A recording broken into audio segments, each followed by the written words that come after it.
last word. A very good evening to you and welcome to yet another episode of The Last Word. It is a show that canvasses critical issues of national importance using data, insight, and truth. Now tonight, we have a special edition on the show. We want to focus on the late Prime Minister Raila Odinga and just look at his contributions to Kenya's democracy. That is our focus tonight, and we welcome you to share your thoughts and tributes with regard to Raila and what you remember him for his contribution to the country's growing democracy. That is our discussion tonight. Many thanks for joining us. And tonight, this show is a two-horse race. We have myself, Sharon Momanyi, and I'm here with Eric Latif as well. We'll be driving the show tonight. Eric. Yes, indeed. And we have an audience with whom we shall be discussing and just looking at the life and times of Raila Odinga, the politician, and his contribution to Kenya's democracy and the journey towards, the second liberation and also just the democratic space. We have Dr. James Nikal, who's the MP for Same constituency and the chair of the Health Committee in the National Assembly. Samuel Pogisio, who is a former minister and former senator, former member of parliament as well, of course. We also have Japhet Morocco, who's an activist. Many will remember him as the one who said, "Baba, well, you're away," when Baba came back after that long time when he was away. And just to mention here that Japhet is joining us here tonight, although he's also in mourning. And he'll be telling us that he lost his wife on the same day that Baba died. But as the family is also arranging to bury the wife, he's also here just to reflect on the life of Baba. We also have, of course, a live audience of people who have interacted with Raila, maybe just by meeting him, by attending rallies, by attending meetings, or by consuming news and information about Raila Odinga. That is our last word tonight, is on Raila's contribution to democracy. Now, of course, we have to start with what we've seen in the last 1 week as things that have stood out for us. And Sharon, what is it that stood out for you this week? I think obviously, between the last show and now is when we had the nation lost Raila Odinga, and in a very short period of time, we've gone through the whole state funeral and sending him off. And for me, what stood out, one of the things that stood out for me, and I want to just tip my hat off to our national carrier, the Kenya Airways, that in this time, they went beyond just planning logistics to bring the body of the late Raila Odinga home. And giving him the honor, first the decision to change the flight's call sign from its usual normal registration number to RAO 001 when it entered Kenyan space. It wasn't mandatory, it was a voluntary, salute and a show of patriotism. And it's a moment that really carried so many Kenyans together in that feeling. So just the thought, the execution, the patriotism, I want to give them a hats off for what they did. And I've seen a lot of conversations around it, around Kenya Airways. The fact that they were able to scramble immediately. There was a flight, of course, going to India on that day, but they scrambled, they made sure that there is space for the people who were going, and it came back and it brought Baba back home. And the crew was well briefed. And then also subsequent flights to other parts where the crew of Kenya Airways was also just doing the same. That's true. You'd hear, they were sharing even on social media where from the cockpit, the pilots would come and make the announcement and just tell everybody, yeah, we are in mourning and this is why. And in fact, there's even one captain who sang Baba's favorite song, Farewell Jamaica, right from the cockpit. It was, those beautiful moments. That's true. And increased flights, obviously, to go to. And also increased flights, of course, to Kisumu and Western Kenya. And that's something that people are saying, if you look at the reason why you want to have a national carrier, that is one such moment. That is true, because we couldn't have had this kind of rallying around what brought the country together if we didn't have our national carrier. Indeed.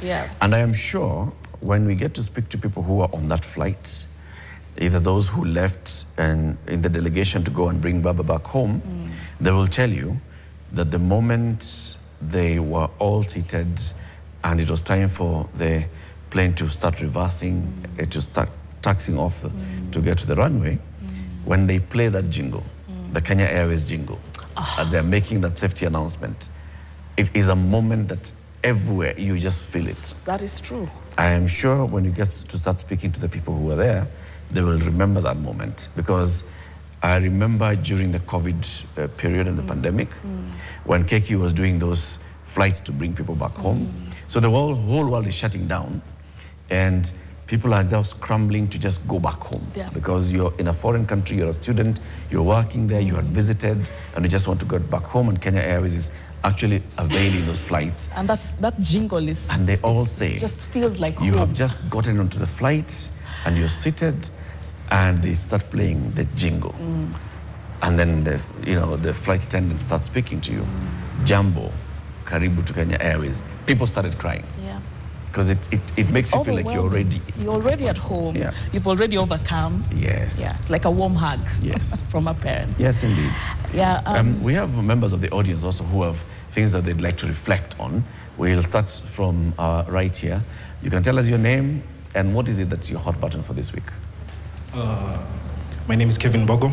I'm a lawyer, a historian, a farmer, a professional rugby player. Yes, I wear many hats. But one hat that I'm wearing today, that we are all wearing, is that I'm a Kenyan. And at the moment, as Kenyan, we are grieving. We are mourning the loss of one of the greatest leaders our country has ever had, Raila Odinga, born in 1945, July 7th, and was born to Jaramogi Odinga, first VP of Kenya, who many might believe that Raila was born with a silver spoon, but from what he has been championing for, how he's been handling himself, he is a person with a lot of humility. He's a person who has sacrificed a lot for this country. You remember in 1982 when there was a coup planned by Hezekiah and his team. Raila Odinga was incarcerated in jail for about a decade, and he was being tortured, as we were being told by Koigi Amwere. In 1991, he championed for multi-party democracy with the likes of Gitobu Imanyara, Martha Karua, Orengo. In 2007, the guy, after losing an election, one of the most contested elections in Kenya, he decided to form a grand coalition government with Mwai Kibaki. This shows you this is a leader who's not looking at titles, but it's more about sacrifice. He sacrificed because at the end of the day, he wanted to be a president, but he sacrificed and decided to form a government with Kibaki, who was one of the most, in the most fierce election that we have had as a country. And also in 2017, he formed a handshake with President Uhuru. This shows you that Raila is a power-centered guy. He's somebody who believes more of the people than power, because what he did, not many people could have done the same. He was also a member of the AU. He held the portfolio of infrastructure, but as much as he was a Pan-African in Kenya, everybody knew him as Baba. In Kenya, if you can go to the border guy in Carbarnet, he was saying he was dad. Yeah. If you can go to the Mira farmer in Igembe, he was saying he was dad. If you can go to the Mamamboga in Kirogoya, he was saying he was dad. This is the person who listens to you, the person you go to when things are getting tough. And I believe we should not mourn in silence, but we should honor him by fighting for what he believed in, which was democracy. Thank you. Long live Agwambo, and thank you. That was my hot button. Thank you. Thank you very much. We also have a gentleman on this side. What's your name? My name is Moses Toma. I'm a trainee advocate and assistant thinker. So my hot button for today is Amon Raila. There are some things that he stood for. And one thing that he stood for is democracy. We can say, okay, it is a fact that he passed on 15th last week. But on that very same day, our president passed some very controversial laws. One of them being the Computer Misuse and Cyber Crimes Act, and the other one, the Land Amendment Act. But today I would like to talk about the Computer Misuse and Cyber Crimes Act, specifically Section 27, which is very punitive, which is a tool that the government wants to use for censorship, for the citizens, you, the media, and everyone will be affected. One of the rights that this section is violating is Article 33, which is the right to freedom of expression. Also Article 34, which is freedom of the media. Then there's a freedom of association also.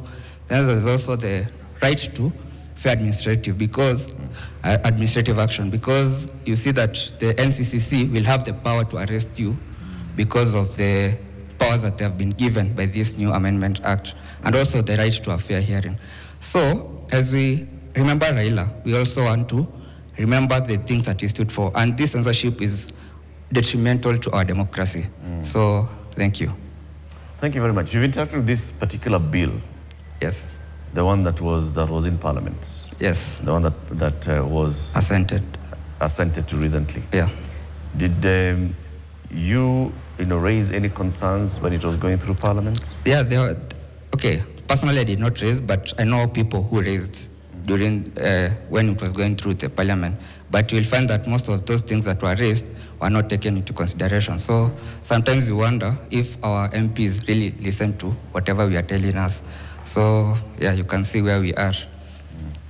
Okay, thank you very much for the hot buttons. I mean, these are conversations that, of course, will bring to bear very many issues. Yeah. And just to plug in here and say that tomorrow on Fixing the Nation in the morning, we shall be having this particular conversation on this particular on 8 the bills that were sent. Yes. Assented. We will have the Principal Secretary for Parliamentary Affairs, Dr. Aurelia Rono, and also the Senator from Busia County, Okiya Omtata. Right. Just going through this bill and seeking to understand where is the truth, where are the areas that may not be the truth, and the journey of these bills into Very law. important conversation, Yeah. because there are so many questions around that. Indeed. We have a question for the engagement. No, because we're discussing Raila and his contribution to democracy, really, there cannot be a question. Did Raila contribute to the country's yes or democracy? no? There can't be a yes or no question on that. There cannot be, an argument towards that. So today we just get straight into it and look at those contributions and the various areas in which we feel that Raila may have contributed, or maybe that Raila could have gone an extra mile, but he didn't. If he fell short of doing something, then we also raise it out and see, so how do we pick it from here? How do we go from here? Right. I want to start with some legislators who are here. Dr. James Nyikal is a member of Parliament, is chair of the Parliamentary Committee on Health. Of course, you've interacted with the Right Honorable Raila Odinga many times, even when you were working as a civil servant in the Ministry of Health, rising to the level of Principal Secretary, Permanent Secretary then, or Director of Medical Services. What is it that you would say that stood out for you about Raila Odinga? Thank you for this opportunity. I think since we lost our leader, this is my first time out in the press, and I really must say that this is a great loss to this country and this continent at large. For me, what stands out about Raila is his respect for democracy, human rights, and justice. But above all, he pursues these ideals with the sole purpose that if you adhere to these ideals, then you get into power, you get into a position that you serve people. So I remember him more in translating all these ideals into people's welfare.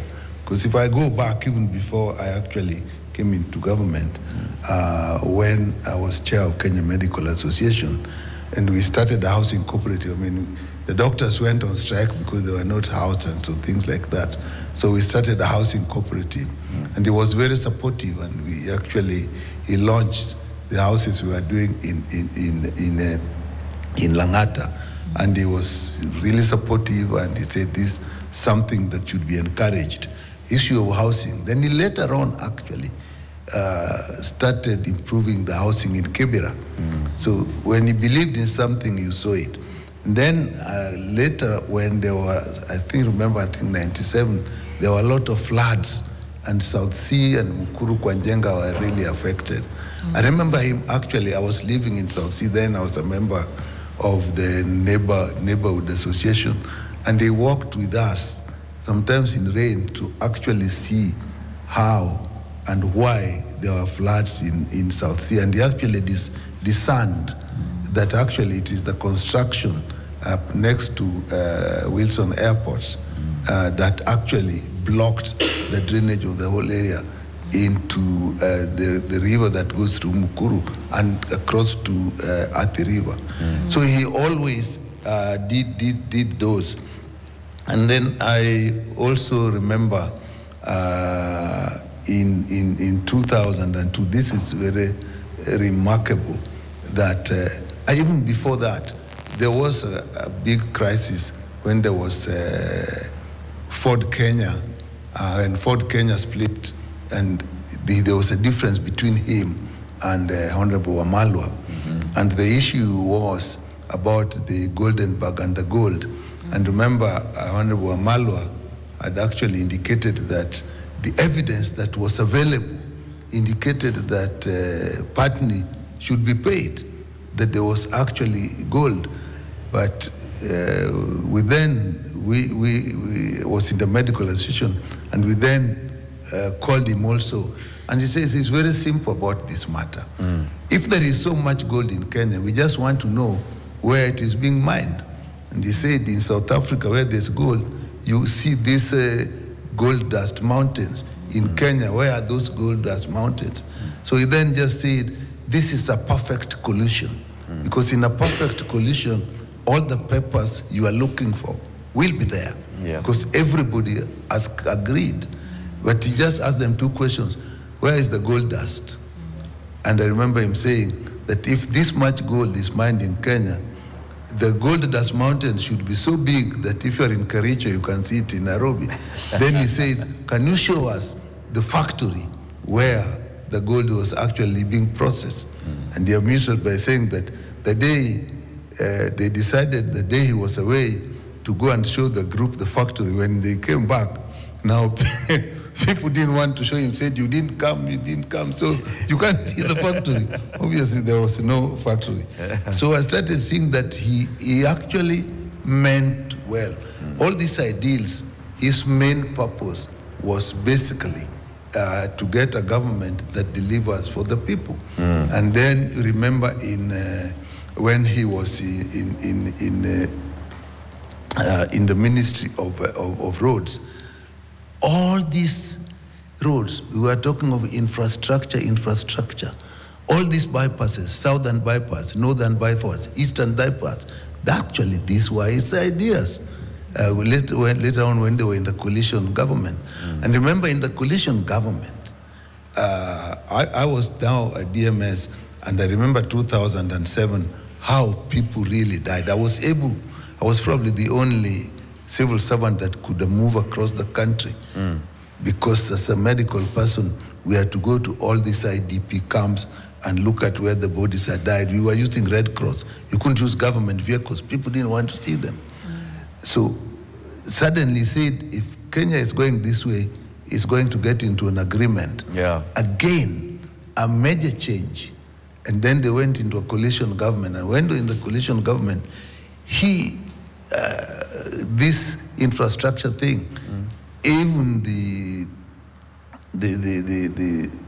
as I said, all the bypasses, that was its idea.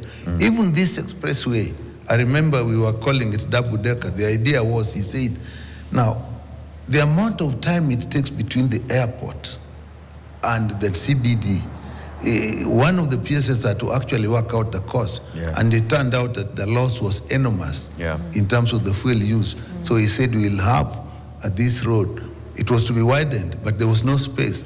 So we said, we can have a double decker. And now it is. And he also said that we need also to look at the way we do roads. And the Bangati road was actually started, and it wasn't done conventionally the way the roads are done. That road from City Mortuary all the way to West is actually done with concrete and metal reinforcement. And that was tried, and I've never seen any potholes in them. Or repairs being done. We'll continue the conversation with you, Dr. Nikal. Then even when the Constitution came, you know, the first one that didn't go through, he really didn't like it because the issue of devolution and so on. Then the second one was also threatened.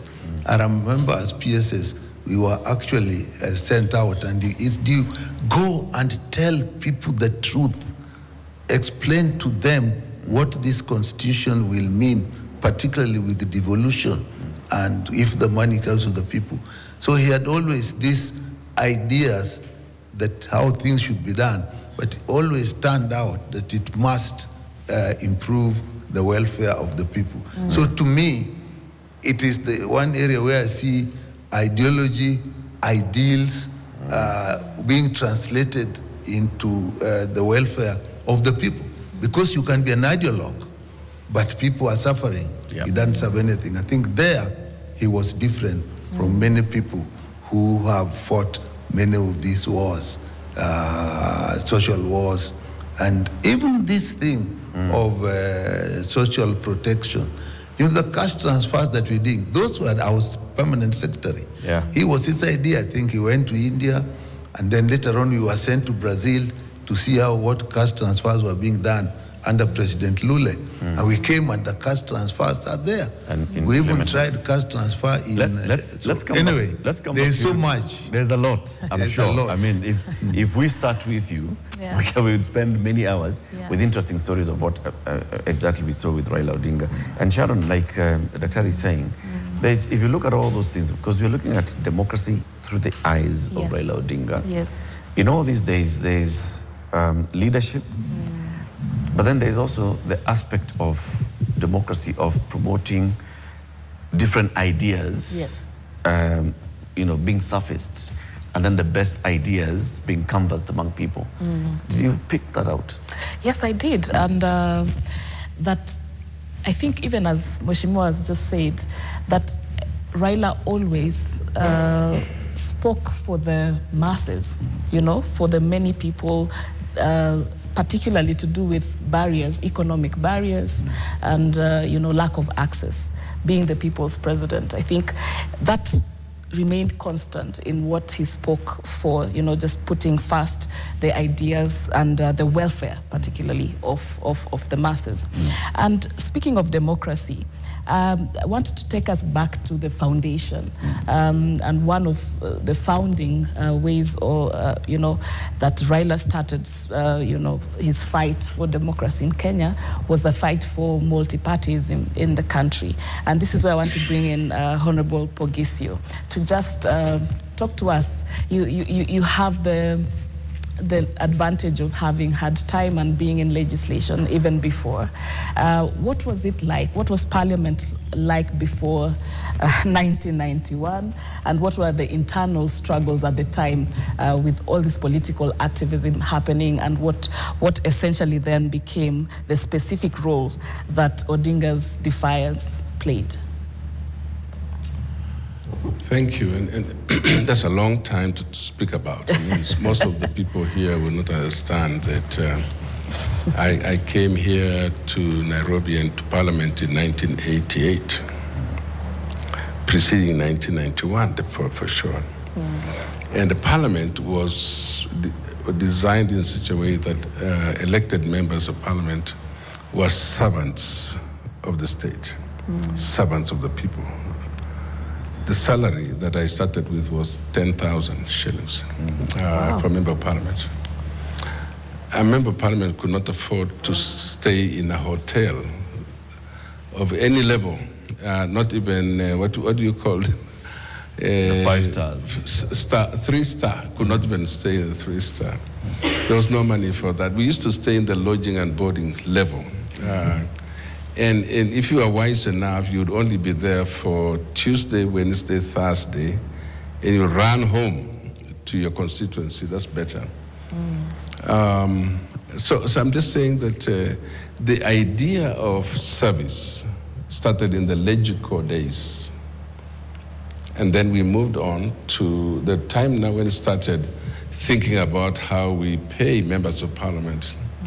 And I was reading today that Kenyan members of Parliament are some of the most paid members of Parliament in the world, not just in Africa, but in the world. How did we get there? And so before Raila, I met his father, and his father had been fighting for freedoms, like Like we all know that the father, Jaramogi, when I came into parliament, Jaramogi was the most, the person you would say persona non grata in this world, in Kenya. He was not allowed to be seen or to be talked to. And one of my most famous mistakes I made in the world was that when he came for the state opening of parliament and nobody was talking to him, I made the grave mistake of going out and greet him. And he learned that I was from West Pokot. And he engaged me too long enough that a cameraman caught us together. And that photo went into the media. And you can imagine a KANU member. So anyway, to cut the long story short, within the same year that I was elected, as a member of parliament, I had a life membership of KANU, but because of some naivete, some things I did like that, greeting those guys and asking questions, I was expelled from the party, the only party in Kenya at that time, for those of you who don't know. So how can you be a life member and expelled? Those are some of the things. So I lost my seat the same year. Because we were agitating that how can we have only one political party? Well, how can we just have one party so that if you expel me from this party, where do I go? Those are the questions we were asking that time. And so before Raila came on scene, the father was there, okay? Raila comes on the scene much later, and he had a problem because he wanted to take over Ford, the General Ford Kenya, I think it was. And then the father didn't support him, and they had those issues, okay? So what do you say? I keep saying to the people today, if you want to be the leader that Raila was, you cannot replicate Raila. Raila was above all that. He went beyond his father. And the only man that you can hear about, a politician who would say, I'm going to resign from this party and go to another party and win. Nobody does that anymore. Yeah. But in 1988, and we grew up this way, these things, we had speakers. For example, I think it was, when I came in, it was Kano, Moses Kano was speaker. KANU had said, I'm not allowed to come to parliament.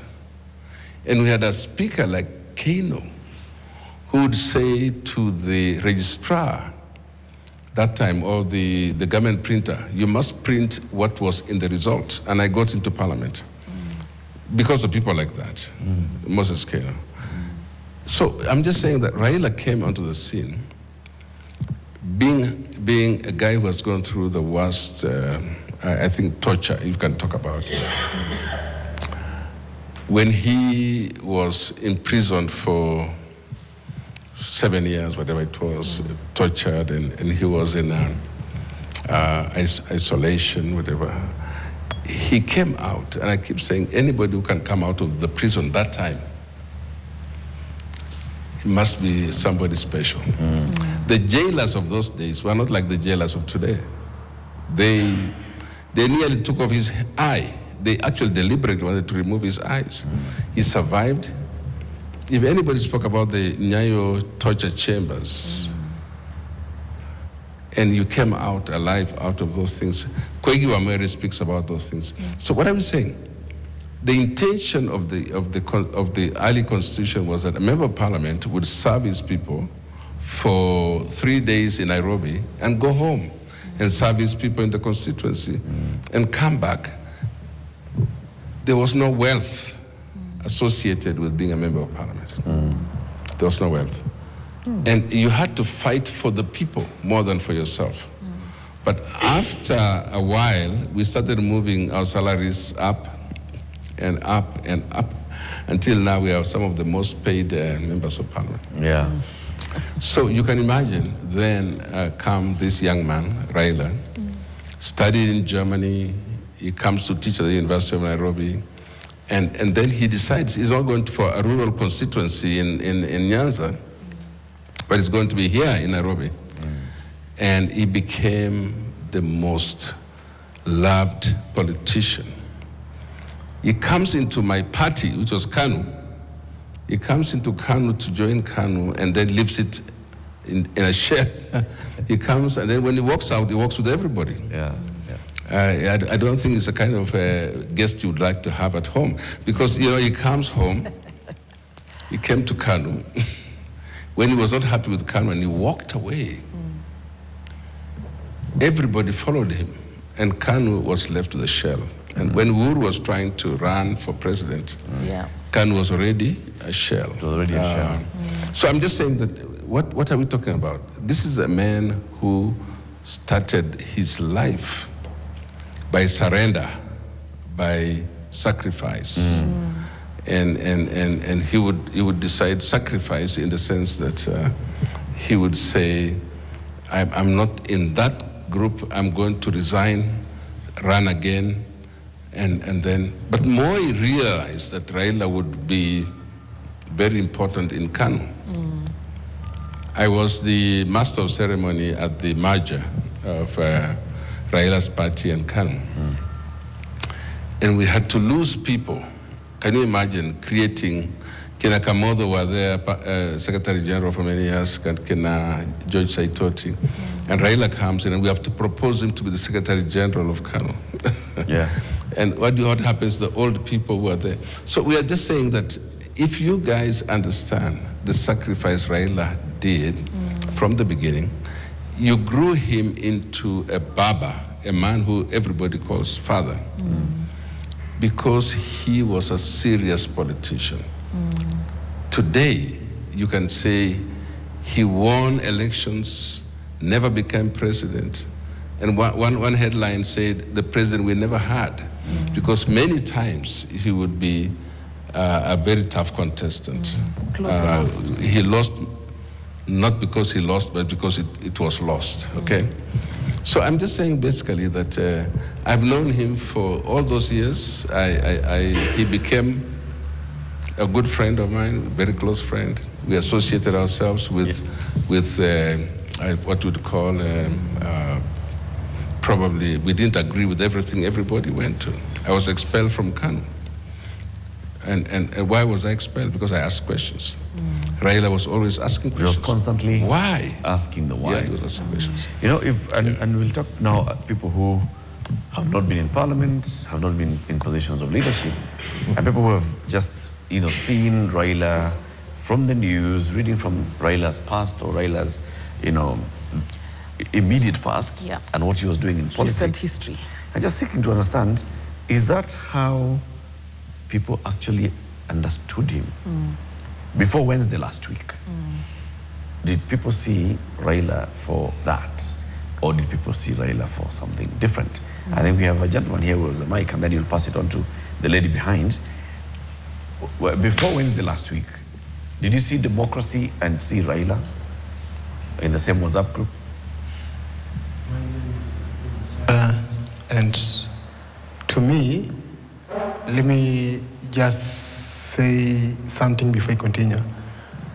Raila is a legend in my books, and the best thing the government could do, I think they should have a statue of Raila Odinga, let's say Apo CBD, because Raila is a legend.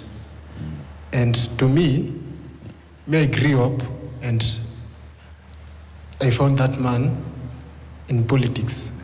And all I know, I've never seen a politician like Raila Odinga.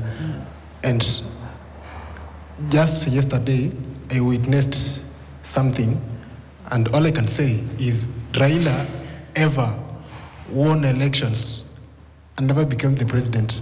Imagine, even after death, Raila pulled the crowd that even a living president can't pull. Yeah. Both sitting government and the opposition, even if they come together, they can't pull such a crowd. Yeah, I was at Kasarani Stadium. And imagine, Kasarani was full of people. In fact, they had to bring some, let's say, some game for people to go, wabaki kidogo, ndio waone mwili. Ndio iwezekane. So let me then, and I appreciate that you're saying that. We'll be going to a break shortly. So, as you were growing up, as you knew Raila the politician, Yes. and you went to school and you started learning about democracy, and you saw democracy and our democratic practice, did you see Raila as the embodiment of democracy? Yes. How? Because to me, I can say that, let me say, if you look back at the era of Moi, things were not easy. Things were so tough. Imagine you could mention president, na umeongea vibaya, they just come for you. But because of Raila, nowadays you see people doing things with the internet, and you are so sure that you are safe. But the day Raila died, they passed a bill that even me, I'm afraid of using my phone. Right now I can't use my phone the way I used to use it. Because I know the bill that they passed, I'm sure people will be abducted.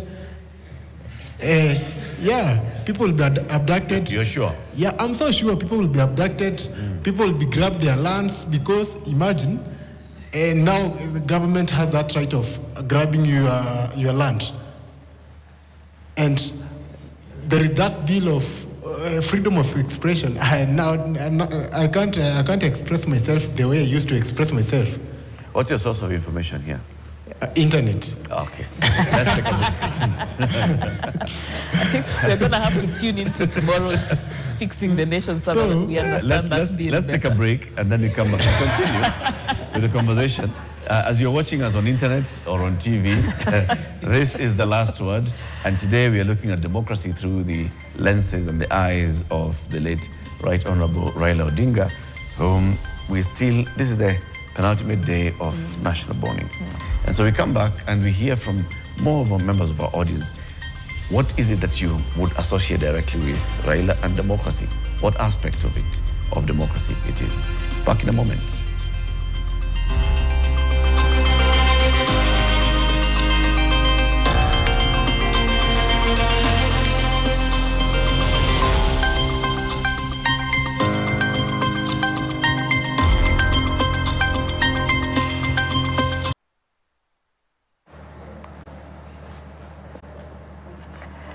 Yeah, welcome back. You're watching The Last Word, and on this episode tonight, it's a special edition.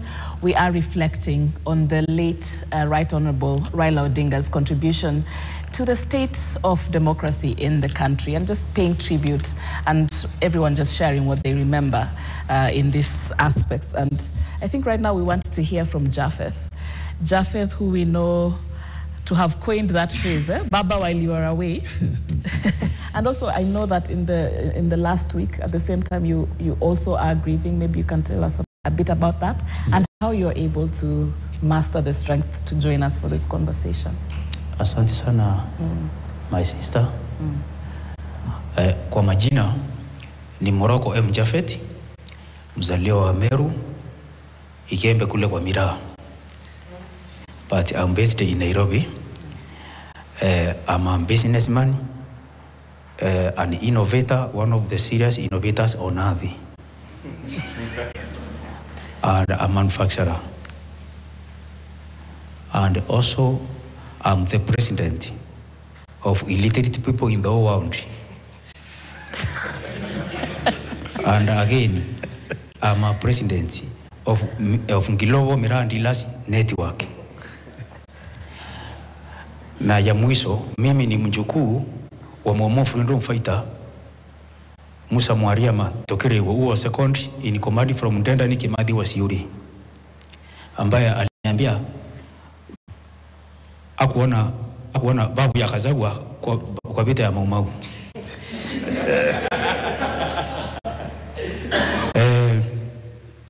Leo nashukuru kwa kuni-invite na niko hapa kama naomboleza mara mbili. Kwanza I'm a polygamist na nimepoteza child to all my wives. Alifariki siku moja na baba asubuhi, yeye saa 9. Nilipata habari nikinjoni group ambayo ilikuwa inaenda kumchukua baba India, ikabindi nirudi. Alikuwa diagnosed with a blood clot ambayo ilikuwa ikakose pulmonary hypertension, then later it may affect lungs, kidney, liver and heart. Hiyo ndio imeenda naye na ilijulikana 2021 immediately after COVID-19 jab. So naomboleza. Nimeona kuna mtu wa tuko ameandika akasema the man who kwenda baba wale wawe ameacha bibi kwa mochari, ameenda kuzika Raila. Wacha nimwambie Raila ni wangu na bibi ni wangu. Hakuna mmoja wao sitapumuziza. Njuzi nimepumuziza baba. Sasa tarehe 7 mwezi ujao naenda kupumuziza my lovely wife Muringene Village, Igembe Central Constituency, Meru County. Tutakuwa huko. Marafiki wananipatia support. ODM fraternity wananipatia support. In fact, the new party leader wa ODM ameniambia ataongoza ODM kuja kwa hiyo mazishi. Okay. Dr. Oburu Odinga na wengine. Hata Nyali rafiki yangu hapa atakuja.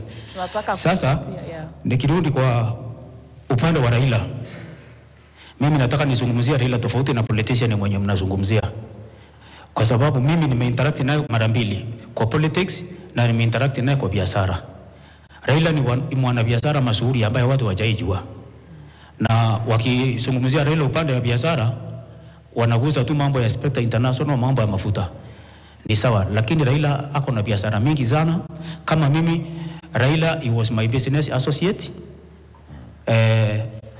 Amenijua 11 years ago wakati nilikuwa niyo slogan ya baba wali wawe alinitafuta, na Raila alikuwa ni mtu wa kusikiza na kuleta solution. Upande wa biashara tukiangalia tusiende biashara sana sababu tunataka kuzingatia mambo ya nagusia kidogo, nagusia biashara kidogo alafu nirudi kwa hiyo nini unataka. Tuende kwa democracy tafadhali bwana Muroko. No, tunataka, lakini allow me for a second. As an innovator, Raila amekuja akapata mimi tukisirikiana na wenzangu like engineer Kirori innovate green plantable pencil ambayo iko na seedlings. In the whole world watu wameinvent hiyo, we are only 4. Hizi road studies za barabara ya mtu mweusi duniani peke yake ni yetu. Alikuja akapata kama tunafanywa frustration na mbadi governing policy, but kwa hii serikali alikuwa ameanza kuisukuma zianze kutumika, zianze kusaidia afya, zianze kucreate jobs opportunities, zianze kwa attract tourists, si increase kwa nia yetu. So Raila ni mtu ambaye alikuwa ana support biashara. Sana kwetu sisi kama pale watu ya miraa, alikuwa pia anatusaidia kutafuta market ya miraa. Sasa nikirudi kwa Raila politician, kwanza nataka nimshukuru, alikuwa ameni nominate nikuwe mbunge wake wa Yala. But mimi mwenyewe nili step down for his brother Dr. Oburu Odinga, nikamwambia mimi sitaki kwenda mbunge, mimi nataka tufanye biashara. Na tangu nimwambia tufanye biashara ameisikilia, hajaniachilia. Mara yako wa kwanza Muroko, mara yako wa kwanza kusupport Raila ilikuwa lini na kwa nini? Mimi nimezaliwa katika familia ambayo ilikuwa ina support Odingaism. In fact katika familia yetu kama uja support Raila ama Odinga ni abomination. Lakini mimi nilianza kumsupport 1997 nimemkampenia na nikampigia kura mara 6. 1997 kama mbunge wangu akiwa na NDP, akiwa kama mbunge na akiwa rais na NDP. Kwa nini? Nikampigia, hiyo ndio nilipata nusu ambayo ilipita through Kibaki. Kwa nini ulikuwa unamsupport? I believe with his good governing policy. Okay. Nimempigia mara 6 lakini kanusu peke yake ndio kamehesabiwa. Hata nusu kakuota ile wakati ya Kibaki. Raila ni president ambaye maybe itatuchukua 1000 years kabla tupate rais kama huyo. Na Raila ni pan-Africanist.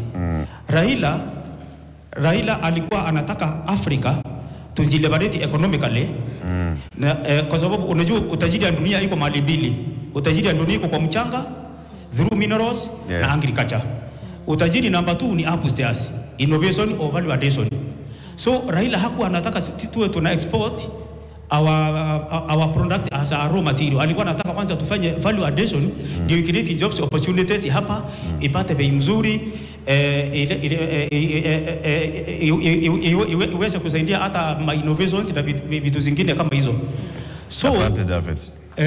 Asante, wacha tuende kwa wengine pia. Thank you Jafet. Okay. Jafet Morocco, activist, an ardent supporter of Raila Odinga and Odingaism, as it says. But then, Sharon, if you look at democracy and the way we are saying through Raila's journey, as we've been told by Dr. Nyikal and also by Honorable Pugisio, in that journey of politics, of agitating for pluralism, of joining a political party, the big political party at the time, Ford, and then it becomes Ford Kenya, staying in Ford Kenya, and getting into a tussle for leadership of the party. And not getting that leadership of the party and leaving to go and form another party, and so on, and the number of political parties that he formed, the number of parties of handshake that he made, is that a championing democracy? And I mean that is one discussion that is quite profound when people are speaking about the legacy of Raila Odinga in these various aspects, from joining KANU, the handshake with Uhuru Kenyatta, later on the broad-based government, and in almost all this situation, stunning the nation by doing so, that, going to cooperate with the very, rivals that you just recently in that moment had. But I think that obviously everyone is entitled to their opinion, and there are the critics would say that there was opportunism to it, that that this was a personal quest, to be close to power and all of that. But then there's another narrative that it's strategic, engagement. That is it always one way? Or can you also just engage? What it takes is compromise, that you're going to let go of pride, obviously, because you have to extend, yourself into partnership with this former rival. So I think there's a humility in that. There is a bigger picture in that. And what I wonder then is that if in those instances it could have been more involving of the parties and the people that they worked together. The structure of the party. In fact, let's bring it to the people as well and ask you. So, as we see all these decisions that are being made, if we're talking about championing political parties and political party democracy, we know in the handshake with Uhuru, the partners felt like they were shortchanged. The NASA partners said, we didn't know. The members of the party, of the leadership of the party, ODM, said we didn't know. The same thing here. Well, with this particular handshake with President Ruto, he engaged the parties, the Azimio leadership and so on and so forth. But it was like he was coming to tell them what has already happened, not coming to say, we have been approached, let's all go and sit at the table and hear, and so on and so forth. So does that also speak about championing democracy? Is that an angle of democracy, or is that an angle that then casts a blot on his journey? You have the mic. Yes. Oh, it's not. Or we can hear from Mheshimiwa. Yeah. You can pass even to the lady at the front. She has a point to make. I think I can go first. Okay. Yes. I can go. Okay. For me, I believe for the first handshake where he did with Moi, I wasn't around, so I can't speak much about it. The 2007 one, where he did a handshake with Mwai Kibaki, I believe that was a a man who was humble, because many people told him that he won the election, but he decided it's not about the titles, it's about the people. So he sacrificed, and he decided to become a prime minister, and he formed a government, and after that there was less tension in the country. At that time there was a lot of tension. But for the recent handshake with President Ruto, I can say it was a good move, because at the end of the day, I believe you have to listen to the people as a leader. And majority of the people from who I've interacted with, you know, Raila was interacting with the bigwigs, the Jaws, and the people who are in government. But myself, I'm interacting with people who are down here, and I can say 95.62% they're saying it's not good, and they don't believe in the broad-based government. So for me, I believe the recent handshake, he shouldn't have done it. Okay. The question here is, you know, the journey to getting there, and you can even pass the mic to Dr. Nikal, because he's a leader. Dr. Nikal, you're a leader, and you're a member of ODM that nominated you, that now you're in parliament courtesy of ODM, and here is your party leader having a conversation with the president, and then coming to communicate that discussion later, appearing like it has already, it's a done deal. Or even in the handshake with President Uhuru Kenyatta, again, they meet, the two of them, in Harambee House. They come out, they announce before the political party has been engaged. In the 2007, for example, the contrast here is that the people who were with him in the election and in the party were involved. In fact, they were the negotiators. And he was coming in to come and endorse in the last minute. And he was coming to say, yes, the people have negotiated, and this is a broader-based, you know, conversation. What do you say to that? You know, my association with him, and I said it was even before I got into politics, what has always come out to me is that he doesn't pursue politics or democracy or these ideals for their own sake. It is actually, do we improve the welfare of the people? That has been utmost in all cases. And what I've noticed that when people reach a stalemate, where now nobody is going anywhere, and sometimes people start hurting, and there's no clear way go at that time he actually will change course. And eventually people find out that it actually works. Because I remember the Ford Kenya one, the big split in Ford Kenya, you know, initially it was Ford, then it changed it to Ford Kenya and Ford Asili. And let me tell you something about politics. When Ford split into Ford Asili and Ford Kenya, I had a daughter who was 12 years old, and that time the big thing, we want multi-party had come, and now we wanted to get KANU out.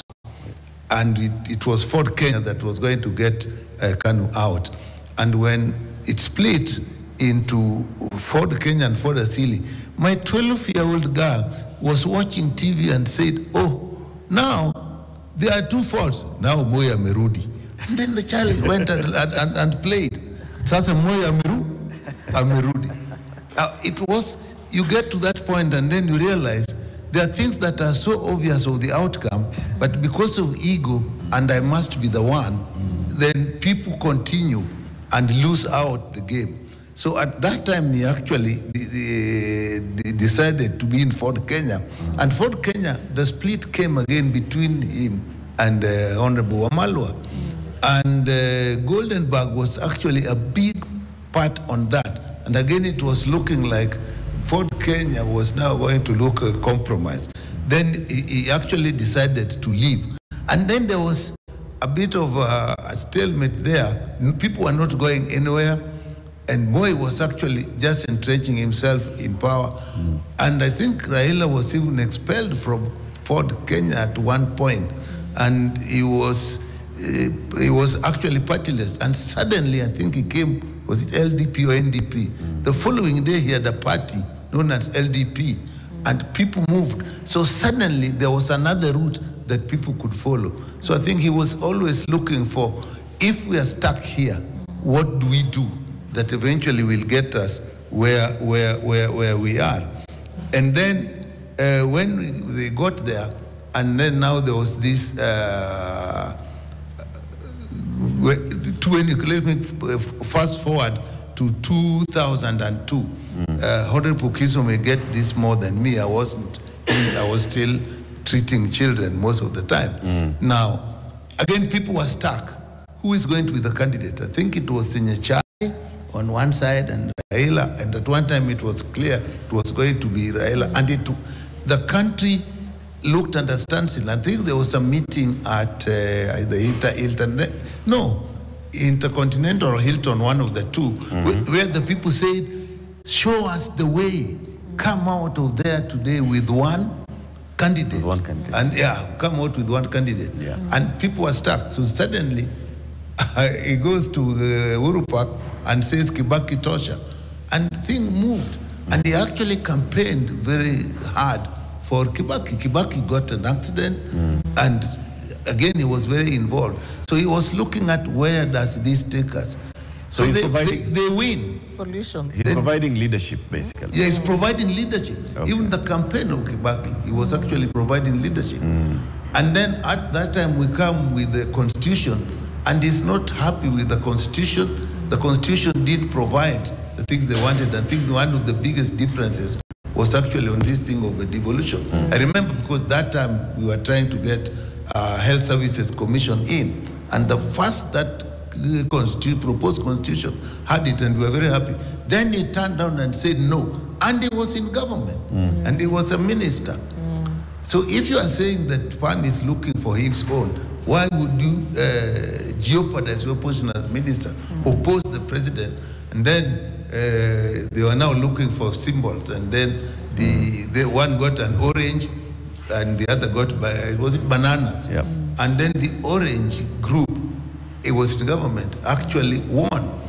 And then they were actually fired from the cabinet.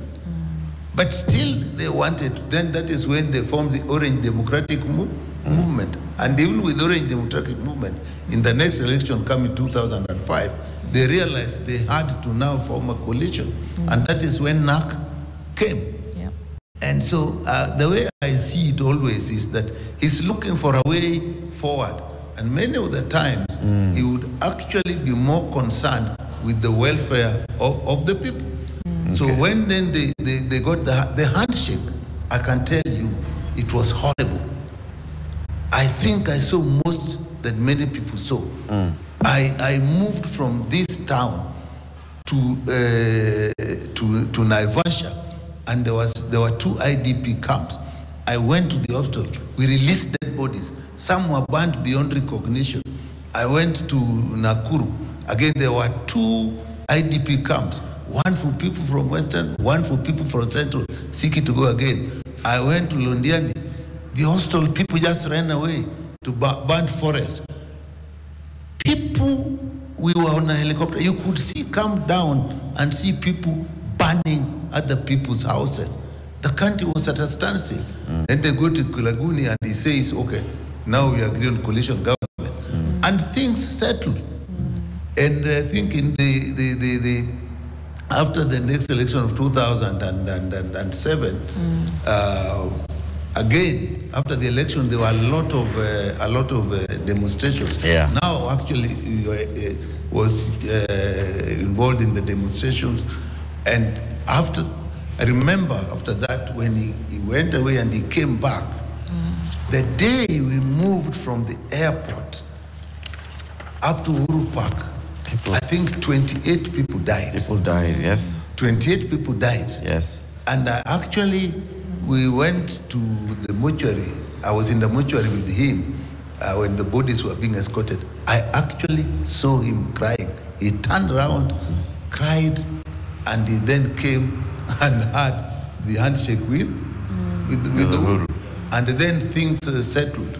So to me, So he's basically saying he's looking at the what is in the best interest of the people. Of the people. And providing that leadership. And this, let's talk to the young people. Let me talk to the last one, because this involves the young people. Now, again, this, when the issue came, the Gen Zs, that bill, we didn't want it. But the numbers on the other side were bigger, so people were bulldozing. The young people said no to this bill. I remember the last minute I was in the House, and I was telling my colleagues, even if we drop this bill now, that demonstration will stop. But they went and done it. And then people died. Now on this, I didn't have the inside information, but what was clear, in my view, and I can still say, if that day the young people had gone to State House and not to Parliament, I think the story would be different in this country. And I agreed with them. And they were so united that even my son, I didn't think was there. When I went home, I found my son had been in this thing. I said, okay, that's what is happening. Yeah. And had they just missed it, because by that time, Parliament was actually very helpless because of the numbers on the other side. So they were going to an institution that was already emasculated and had no power. Had they gone to where the power was, which was State House, the story would probably be different. But I've looked at it. If that had happened, they were leaderless, they were partyless. What happens? You create a vacuum. And you create a vacuum with IC.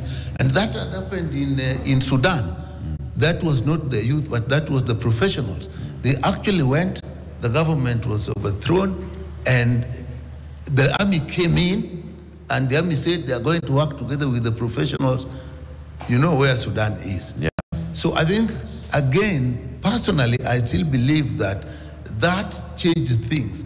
We may not be happy with what it is. We are in the broad-based government, but many times, many of us, we find ourselves, and this is what I said in the funeral yesterday, even if you're working with the broad-based government, there are things we must say no to. We must, in Raila's ideals, work for the welfare of the people.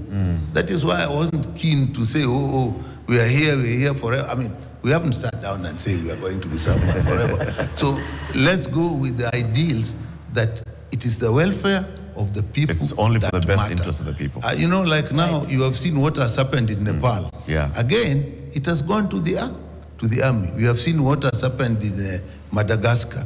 Now, we are not quite sure which way it is going to go.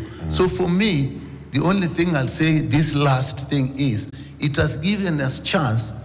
Let's hopefully reach 2027, where we can change the government through the ballot, if we so wish, rather than at that time going through a route that we didn't know where it would be. Thank you. So with that, I still say he was more concerned with the welfare of the people. Point made and reiterated. There's a lady who wanted to speak. You can give her the mic. Good evening, everyone. Good evening. I'm Nas Julie. Okay, when you go to the democracy, we do not look at the late Honorable Raila as a self-sabotage, but a centralized blockchain whereby he governed the people of Kenya with an effort whereby through his initiative, the Raila Odinga, he provided a scholarship whereby everyone could had used the scholarship to study. Okay, an example. I'm one of his product whereby from his scholarship, I seriously benefited from it. When you go to the Mkatinusu initiative, you can see that he used the process to unite the people of Kenya during the election and after the election. So we do not look at Raila as a weak point. Yeah. You can see like Honorable Raila used to go from countries to countries to defend this country of Kenya and promoted peace among the nations and even promoted the marketing of Kenya, whereby from the previous perspective of looks, like when you go to marketing, Kenya was really down, but through Raila, the late Raila Odinga, we can see that we were able to be boosted, and even the local mwananchi could even stand and say like, indeed, like I got the benefit of the Raila. Okay, thank you. Yeah. Thank you very much. My name is Eddie Omondi. I'm a law student from JKUAT current campus. First of all, when you're talking about the aspect of democracy, this is a system of government whereby power belongs to the people. And this is a principle that we saw in the late, in his political journey. Let me be specific to the constitutional history that we have as a country. So far, Kenya as a country, we've had two constitutions. The first one, the 1963 constitution, that underwent several amendments until we had the second constitution, that is the 2010 constitution. You'll agree with me that the 2010 constitution, the great gearing, the great impact was because of Raila Odinga. And this is because of the aspect that he had, the selfless virtue of leadership, whereby I'm not only here for my own interest, but I'm here for also the people who brought me into leadership. That itself defines democracy in Raila Odinga. Let's see the kind of constitution we had in 1963. And although it underwent very, very many amendments, there was that executive power. It was really high. And people who were the citizens, in a way, they were being depressed. It came through until when Raila Odinga fought for multipartyism, that is in 1991, where we had the fight to multipartyism, and then we went to the first phase of the constitution of 2002 to 2005. Of course, Raila Odinga was not for that constitution. In the second phase, that is 2007 to 2010, Raila Odinga fought for very key aspects in the constitution that we have up to today that we as a country can really appreciate. Let's see the matter of devolution. That is a complete different thing from the previous constitution to the one we have right now. The executive powers, they have been reduced, and even the constitution itself defines the people to be the supreme. And also, another aspect you can see in the constitution is the Bill of Rights. Kenyans have rights, and the Bill of Rights, anybody who feels that the rights have been fringed in any way or the other can go to a court of law and pursue the matter and get justified. That's one. Two, Raila has gone to elections. All what you said was one. No. Just like seven. But it was under the constitution. It's under the constitution as a general.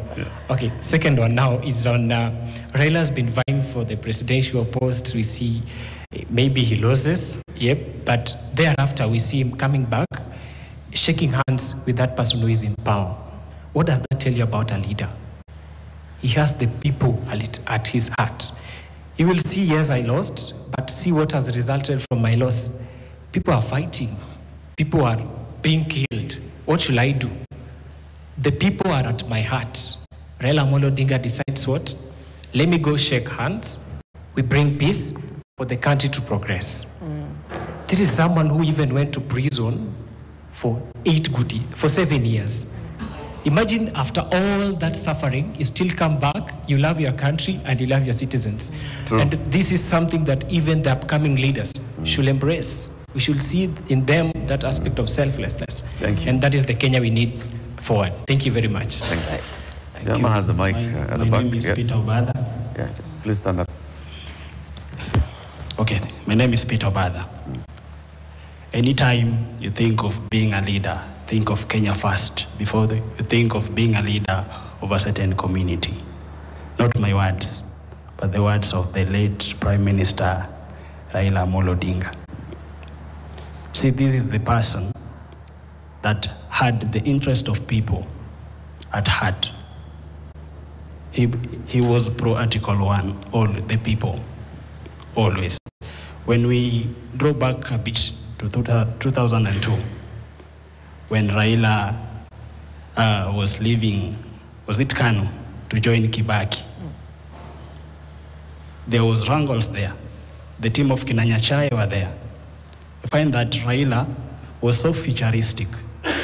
You know, as a nation, for change to come, you must have a visionary leader or a visionary population. Raila was in a position to identify that a visionary leader and said, now, despite everything, Kibaki tosha. He didn't consider about the tribe. He didn't consider about all the things that they did, or if we come back, the things that happened between Kenyatta and Raila's dad, he didn't consider that. Whatever he considered is the people and what is right for the people. Therefore, he supported a visionary leader. Let's come to 2007. After whatever happened, people fought, we lost a lot of lives. At a point, I saw a video of him going to the city mortuary. He was crying.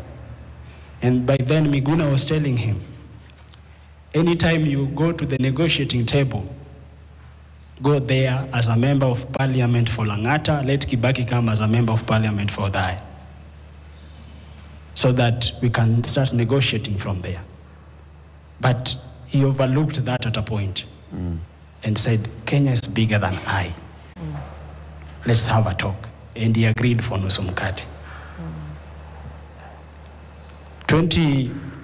After that, after Kibaki, then we usher in Uhuru Kenyatta. There was a lot of disagreement in the political arena. But he was in a position to he was bold enough to study and see everything. Remember, Raila is one of the people who had multitude of followers in this nation. And right now, I tell you for free, if at a point Raila decided, that day Raila was sworn in as the people's president, he decided with that multitude, I being one of them, whatever happened, whatever could have happened that day, it could be another story. But he was sure enough, he was keen enough with the decisions he made. He came and shook hands with him.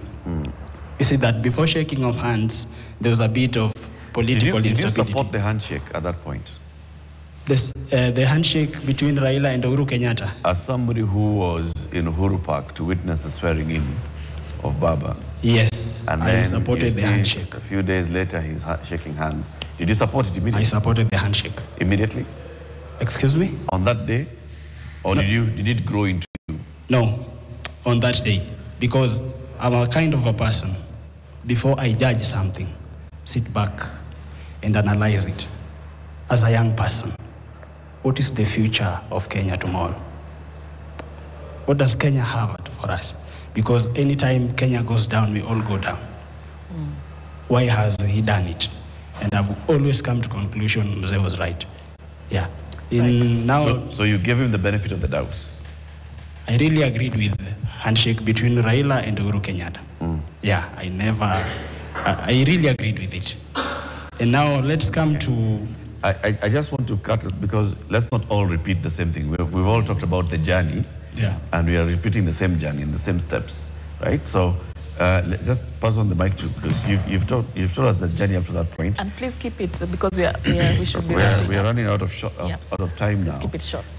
Okay, I'm Logo Alokwe, and for me, when Raila Odinga died, I realized that in Africa, it is only the place that people will say good things when you die. But when you are alive, they will show you other things. there are so many other names that Raila was called. I don't know if such a leader deserves to be treated that way. But the moment he died, I believe many other Kenyans cried crocodile tears. But have we looked what Raila has done for Kenya? What he has fought for? Are we ready to continue what he started? And yes, me, I'm very ready to continue what he started. What would you like to see continued out of... One thing is good governance. Raila championed for good governance, economic growth, and he wanted inclusivity. But in our current situation, I don't believe if there is inclusivity, the government and the people. Okay. I think that's a good point. We can leave it at that. We'll take one last comment in the interest of time and then come for the closing remarks. Thanks. Okay, good evening, everyone. I'm Samson Marigo Turuka from Migori County, Kuria West Sub-County, Masaba Ward. So I will be brief. To Honorable Raila Odinga, he was a father of democracy, as my colleagues has talked on that more, and also he was a defender of human rights. And also he was a father of justice, as he has practiced justice to the system of Kenya in several occasions, as we can see. But beside that, I can say we put aside politics. Mimi nitasema hii nitoke. Raila was the eyes of the Kenyan citizens and to the Africans, because to the government, to the running government, Raila yeye ndiye alikuwa kama macho kwa wananchi wa kawaida, kwa chochote chenye kinafanyika wapi kwa serikali. So we are crying a lot. We have got this a very big gap, but it's my call to the current president, Bwana William Samuel Ruto, when or how are we going to end the corruption in Kenya as our beloved country? Barikiwa sana. Thank you. And we'll come back for your closing remarks, Japheth. I just want to start with you, Mheshimiwa Pogisio, as you give us your brief closing remarks on this subject of democracy through Raila's eyes. What do you think would be the best way as a country that we get to honor Raila's contributions to democracy? Thank you very much. And I like the questions already asked by several of our people here, that everybody, Raila is like the, what do they call it, the elephant and the seven blind people. Yes. So it was like, you know, you touched the ears and you thought, when you got a tail, it was different. So I think that's the thing. Most people grew up, I grew up earlier than most of the people here. And so I saw more of Raila than they did. But they found, I think most people found Raila when he was agitating. And led the demonstrations better than anyone could ever lead demonstrations in this world. He had he'd been tear gassed so many times. The young people have perfected that art of receiving tear gas. Beyond Raila was the first one. But he was punished. But where would you find somebody who would forgive his jailers, who would forgive the people who tortured him, who called him names? Where would you find that kind of person? Today you can't find that person. So he did his best. And when you ask him about, he would say, Kenya is bigger than all of us. He would stop people from reaching a certain point. So I just want to say that for those of you who he deserves to be given what he got. To be given a CGH, he deserved it. To be given a state funeral, he deserved it. He sacrificed his family time. He did what he did because he loved this country and died for this country. So we need to react in that situation and say, what have I done for my country? That would even be a quarter of what Raila did for our country, because he did so much. When the elections are announced, the results are announced. And he's very optimistic that we are going to form government. We are the ones who are going to form government. He plans everything around government. Then finally the word comes and says, it's gone. And he says, calm. So I just think that it's befitting tribute to Raila is that we, by the way, the bishop who preached in Nyayo Stadium, a professor, he spoke for Raila Odinga.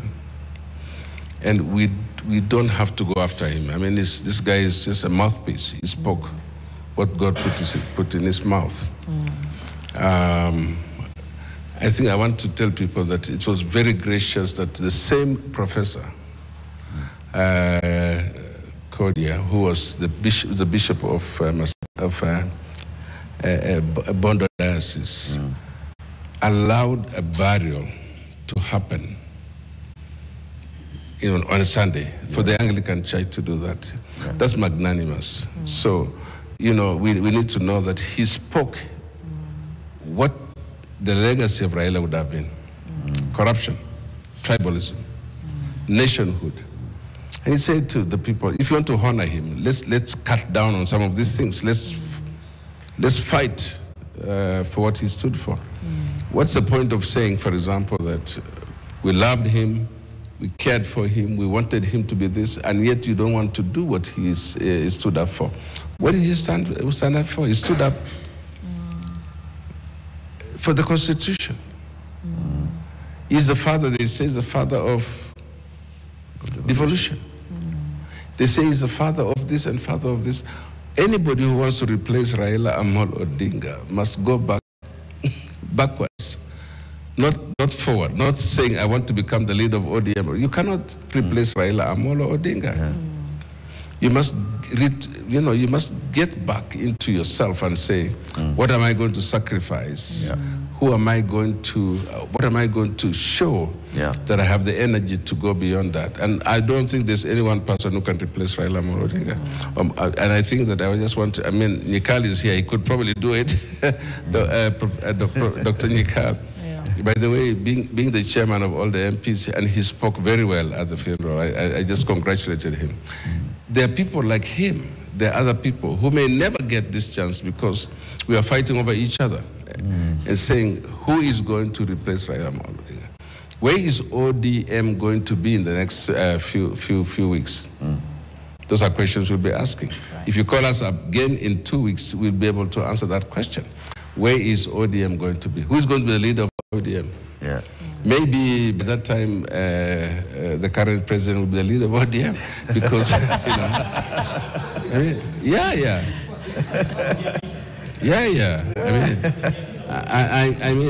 said it himself. He said ODM will be in power. So we need to find a way in which we define Raila Amolo Odinga. Right. Thank you, Pagisio. I don't think we are able to take any more comments because we are out of our time. Please forgive us because we really have to cut. But thank you for all your contributions. Okay, you have to keep it under 1 minute. Keep it very short. Continue. Endelea.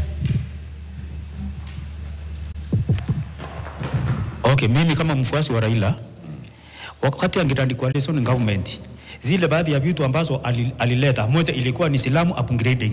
Na ikuwa ijengo na ndeni. Alitafuta pesa Germany and UN Habitat wakati wa Anita Injuka. Kenya ilikuwa i-contribute only 15% of the value, lakini kwa sababu hawakutaka Raila achukue that credit, ilitupiliwa.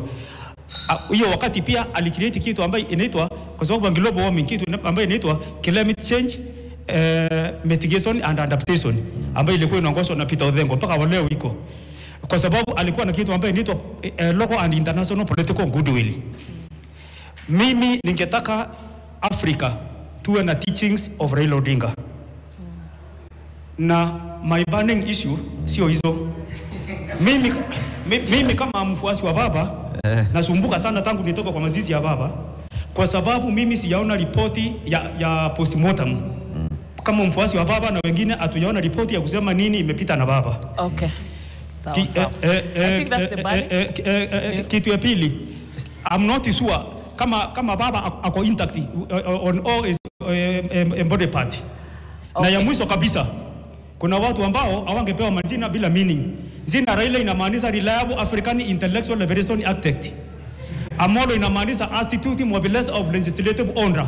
Na Odinga inamaanisha Offer Dedicated Inspiration for National Growth and Accountability. Sisi kama wafuasi wake lazima tutafanya research ya hii kifo tujue ni aina gani. Jafet Morocco. Thank you, Jafet. No, I think Jafet. we are done. We've run out of time. It's 11 already. Yeah. Time is gone, and our director is already telling us, well, we are already eating into the next program's time. But thank you very much. Tonight, we wanted to really look at, the democracy through the journey of Raila Odinga and what has happened over the years as we continue mourning, as we continue remembering. And the things that we've just said here, how do we keep the legacy of Raila Odinga alive? That's a challenge to all of us, okay? It's not just to us, a few people, it's to all of us. Whether Dr. Nyikal will be the leader of the party that he belongs to, or so on and so forth. It's a challenge to all of us. Thank you very much, Sharon Momanyi and Eric Latif and all the audience that we've had here. Dr. James Nyikal, MP, Samuel Pogisio, former member of parliament and senator, and all our audience. Asante sana, and do have a good night. Thank you.